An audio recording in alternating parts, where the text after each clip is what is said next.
Sebelum kita cerita isu Sanusi ni, saya tertarik nak bawa cerita tentang isu Paloh, tuan-tuan. Isu tanah di Paloh. Sebab dia ada dua contradicting punya statement daripada PAS tau. Nak menunjukkan betapa hipokritnya PAS ini. Okey. Dia ada satu isu di Selangor, di Setiajaya, Kampung Setiajaya, di mana penduduk Kampung Setiajaya telah dihalau daripada tanah yang mereka duduki. Okey, setelah puluhan tahun. So, dalam masa yang sama, itu di Selangor. Di Kelantan pun, di Kampung Paloh, ada juga di mana penduduk orang Melayu dihalau daripada tanah yang mereka duduki sejak puluhan tahun kerana dakwaannya itu adalah tanah milik syarikat anak negeri. Baik, di dalam dua keadaan yang berbeza ini, PAS mengemukakan dua pandangan yang berbeza. Okey, dalam isu berkenaan dengan Kampung Setiajaya, juga Kampung Setinggan, apa kenyataan PAS di dalam Harakah Daily? Kita baca. Isu Kampung Setiajaya buka mata tentang hak Melayu. Oh, hak Melayu, tuan-tuan. Keputusan Mahkamah Tinggi lalu tidak memihak kepada penduduk Setiajaya dengan mahkamah memerintahkan semua penduduk untuk mengusungkan tanah itu dalam tempoh 18 bulan. Ahli Dialog Undangan Negeri Sungai Burong, Dr. Muhammad Zamri berkata perkara ini telah membuka mata semua pihak, kata beliau. Saya tak boleh masuk sebab saya kena langgan. So, dia kata ini telah membuka mata semua pihak. Ini tidak patut, tidak wajar dan sebagainya. Kan? Ini adalah hak orang Melayu terabai, terancam, dia kata. Oh, dia kata demikian. Baik. Now, bila menyentuh Sungai Burong di Selangor, hak Melayu terancam. Tetapi bila menyentuh hak orang Melayu di Kelantan, apa kata mereka? Menumpang di tanah orang, tiba-tiba minta pembebasan. Tentunya masih ramai ingat setiap kali projek, ini Jun 2022, setiap kali projek pembangunan mahu dilaksanakan kerajaan, ada pihak bantah. Ia berlaku di mana-mana saja, bukan saja di Malaysia. Adegan ini sering berulang, dia kata. Adegan itu sering berulang. Mereka lebih selesa dengan longkang tersumbat. Asalkan demam tinggi tidak keluarga mereka, biarpun orang luar melihat kotor dan terbiar. Mereka membesar itu selama puluhan tahun. Bagi ibu mereka membina rumah di situ, sudah tahu ia bukan tanah mereka. Itu tanah kerajaan. Selagi kerajaan tidak arah pindah, selagi itulah mereka boleh berteduh di situ. Ibu bapa mereka datang dari luar Kota Baru. Mencari rezeki di ibu negara, ada yang berniaga, ada yang kerja di pusat Melimbelah. Mereka seronok tinggal dalam situasi begitu. Mereka tidak perlu lagi naik bas balik ke rumah di kampung setiap petang. Lama-kelamaan, pendapatan setikat itu membesar. Kalau ada ruang, anak pula membina rumah berteduh. Anak-anak pula tiada perasaan, itu bukan tanah milik mereka. Mereka menganggap di situlah tanah tumpah darah mereka. Sekarang ada pengasas kampung setinggan sudah meninggal dunia. Yang tinggal hanya ada anak cucu. Kita bimbang kalau si ayah tidak menceritakan kepada anak cucu itu bukan tanah mereka, mereka hanya menumpang buat sementara waktu. Situasi itu berlaku di atas tanah setinggan PT 79 Seksyen 5 Jalan Atas Paloh, Kota Baharu. Kan? Tanah milik persendirian didiami tanah milik Perbadanan Kemajuan Iktisas Negeri Kelantan didiami 53 keluarga. Mereka hanya menumpang di atas tanah kerajaan, menumpang di tanah orang, tiba-tiba minta pembebasan. Kan? So, apa jadi dengan tanah di Selangor, di Kampung Setiajaya? Kerajaan, bukan Selangor, Kuala Lumpur, saya minta maaf. Kerajaan bagi pampasan dengan nilaian rumah ratus ribu ringgit, tuan-tuan. Apa jadi dengan tanah Paloh di Kelantan yang dikatakan dirampas, yang ini dikatakan menumpang tanah di tanah orang? Dia bagi pampasan, tapi bagi 1,500 je. Yang ni dikatakan menumpang di tanah orang. Tapi kenapa yang ini dikatakan hak Melayu? Kenapa ada dualisme di dalam perkara ini? Kalau melibatkan Selangor, Kuala Lumpur, sebab apa? Dia negeri liberal. Maka itu hak Melayu terancam. Padahal itu pun tanah setinggan. Tapi bila melibatkan negeri Kelantan, tanah setinggan, itu hak kerajaan. Tak patut mereka tinggal di situ. Tuan-tuan, saya setuju dengan kenyataan yang kedua. Itu hak tanah kerajaan. Bukan kerajaan, hak tanah orang lain. Maka rumah setinggan tidak ada hak ke atas tanah tersebut. Saya setuju dengan kenyataan kedua itu. Tetapi jangan hipokrit. Jangan pasik.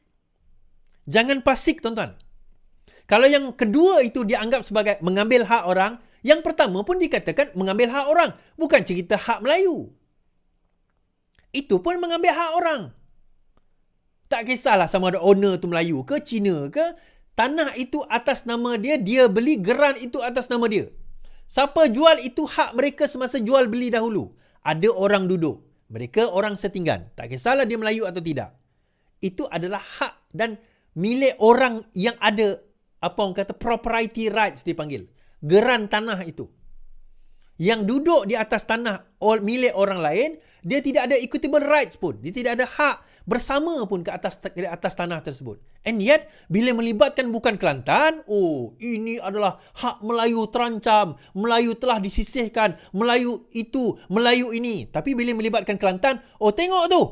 Tengok tu. Ini ada kesalahan penduduk kampung. Tak patut minta pampasan. Menumpang di tanah orang. Tiba-tiba nak minta pampasan. Tu kenapa?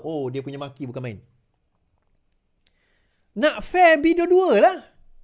Nak fair, kita kata, even dekat kita cerita Kampung Seri Setia tu dapat pampasan. Lebih banyak lah daripada apa yang kerajaan negeri Kelantan bagi. Janji pada zaman arwah Nik Aziz, Allahyarham Nik Aziz dahulu, ialah memberi sebuah apartmen kepada setiap keluarga di Kampung Palau sebanyak 53 rumah tersebut. Tetapi bila datang kerajaan sekarang ini, pampasan yang mereka terima 1,500 sahaja. Ya, tanah setinggan tidak patut dapat apa-apa pampasan. Ya, kita setuju. Secara dasarnya. Tetapi kamu telah berjanji. Itu dasar yang kedua. Dasar kedua, bila kamu telah berjanji, kena tunaikan. Tak kisahlah sama ada dijanjikan oleh Menteri Besar dahulu atau Menteri Besar sekarang, itu irrelevant. Kamu telah membawa janji tersebut bila kamu memegang jawatan Menteri Besar. So, kena tunaikan. Jangan tiba-tiba bila sampai kepada peringkat negeri kamu, itu adalah tanah kami, tidak berhak meminta pampasan. Tapi bila melibatkan negeri lain, Melayu terancam, Melayu begini, Melayu begitu. Sebab itu saya kata PAS ni memang pandai riding on issues. Dia pandai main isu macam tu. Sebab itu saya kata pasik je, #pasik. Dalam isu ni pasik je PAS ni, tuan-tuan. Tak boleh nak pakai pun. Tak boleh nak pakai. And that is what happened. Dan now you know kenapa mereka lead di dalam membuat persepsi. Betul juga apa yang moderator itu kata. Dia kata bila Ilham Center kata perlukan influencer. Kemudian moderator kata, yalah kat sebelah awak tu influencer. Tapi masalahnya saya seorang. Kan, saya seorang so-called influencer. Saya tak ngaku diri saya influencer pun. Walaupun malam ni 8-10 ribu orang menonton kita. Saya bukan influencer. Tetapi nak cerita, kita seorang-seorang nak pergi lawan. Bukan saya kata dalam TikTok ni tak ada geng PH. Ada, ramai. Ramai geng PH. Tetapi yang really kita nak push forward tu, kita kena, nak kena belanja macam PN. Ratus juta kena belanja. Tapi masalahnya, apa masalahnya tuan-tuan? Kerajaan ni bukan kerajaan sakau. Itu je. Kerajaan ni bukan kerajaan sakau. Apa? Tuan-tuan ingat kami kena bayar ke? Kan, hari-hari live. Ni mata saya ni tuan-tuan nak buka pun tak boleh ni. Dah penat sangat. One whole day saya buat kerja. Kan, terlalu penat. Tapi saya gagahkan juga buat live. Kenapa? Kita tak nak ada gap kat situ. Kita tak nak ada dia orang ambil ruang dan peluang untuk jahanamkan atau jatuhkan negara kita. We take that opportunity. Kita bersemangat juga ni. Walaupun saya punya lampu tadi meletup. Meletup. Saya tak tahu. Saya nak pasang pun saya rasa takut ni. Kan? Bukan meletup. Dia kick tadilah kan. Tapi poinnya tuan-tuan, they spend that much money. And that's why they were so confident that they're going to win. Tuan-tuan ingat komen maki kat bawah ni, dia orang tak berbayar ke tuan-tuan? Tuan-tuan ingat dia orang tak ada duit baki ke? Yang komen-komen memaki ni, dia kata kami tak terima bayaran. Tuan-tuan ingat dia orang tak terima bayaran ke? Sanggup buat fake account banyak-banyak. Tuan-tuan ni orang tak ingat tak terima bayaran ke? Saya ada jumpa seseorang lah. Dia kata saya, bang, dia kata pada zaman Bersatu dahulu, kami dibayar satu orang RM500 setiap bulan sebagai cyber trooper Bersatu. Tahu tak abang, kami ada berapa ramai? Berapa ramai saya tanya? Ada 200 orang. Tuan-tuan kali? Kami ada 200 orang. Every month kami dibayar RM500. Itu kami yang macai. Yang pimpinan atas lain. Kami macai ni RM500. Tapi kerja kami mudah je. Maki, komen, like, subscribe. Itu je. Bukannya buat live macam ni. Yang buat live macam ni lain. Dia punya level. Bayaran dia lain. Dan Ratu Naga sendiri dedahkan. Bayaran dia orang sampai juta-juta. Tuan-tuan, 200 orang. Tuan-tuan kali Okay, 200 orang kali dengan RM500 seorang, itu dah berapa? Itu dah 100,000 sebulan. Dan dia dibayar, dia kata selama 2 tahun. For 2 years, they were paid. Dan dia mengaku sendiri, dia kata saya mengaku saya terima. Kan? Saya terima, yalah orang bayar, walaupun dia orang PKR. Dia budak PKR, tapi orang bayar, kita ambil lah. Dia kata, alah kerja saya like, share, subscribe je, itu je. Dia cerita kat saya, tipu dia, tipu saya lah kan. Tipu dia, tipu saya lah. Tapi nak buat macam mana? Dah itu memang dia cakap. Dan dia tunjuk sendiri 3-4 orang tim yang memang ikut dia pada waktu itu. That's how much money they got. So kita sekarang ni lawan, dalam keadaan kita berlawan apa yang ada lah. Kita grab apa yang ada. Kerajaan ini bukan kerajaan sakau. So minta maaf kalau bukan minta maaf, I'm not asking any, I'm not apologizing pun. Kalau sekiranya ada yang tiba-tiba marah, kerajaan ni tak boleh bagi macam PN dulu, memanglah sebab kita tak sakau. Tu je. Habis cerita kat situ. Nah, cerita pengampunan Najib ni datang balik kan. Ada yang kata Najib akan diampunkan, Najib akan, sebab hari ni ke semalam ada mesyuarat melibatkan apa orang kata ialah mesyuarat lah wilayah menteri, Perdana Menteri dan sebagainya. So ada bincang ke tidak isu pengampunan Najib. Kabinet tak bincang isu pengampunan Najib. Mesyuarat Kabinet yang dipenuhi oleh Perdana Menteri hari ini tidak membincangkan perkara berkaitan lembaga pengampunan, termasuk pertimbangan permohonan pengampunan buat Najib. Jurucakap Kerajaan Fahmi berkata, ketika diminta mengulas mengenai laporan Channel News Asia bahawa permohonan bekas Perdana Menteri akan didengar dalam sesi lembaga pengampunan pada minggu ke-3 Januari. Kami tidak membincangkan perkara ini dalam mesyuarat Kabinet hari ini. Dan Najib sendiri pun mengatakan dia tidak tahu bila pengampunannya akan dibincangkan. Najib sendiri tidak tahu jika lembaga pengampunan akan memesyuarat pada bulan ini untuk membincangkan permohonan pengampunannya, kata peguam bekas Perdana Menteri itu.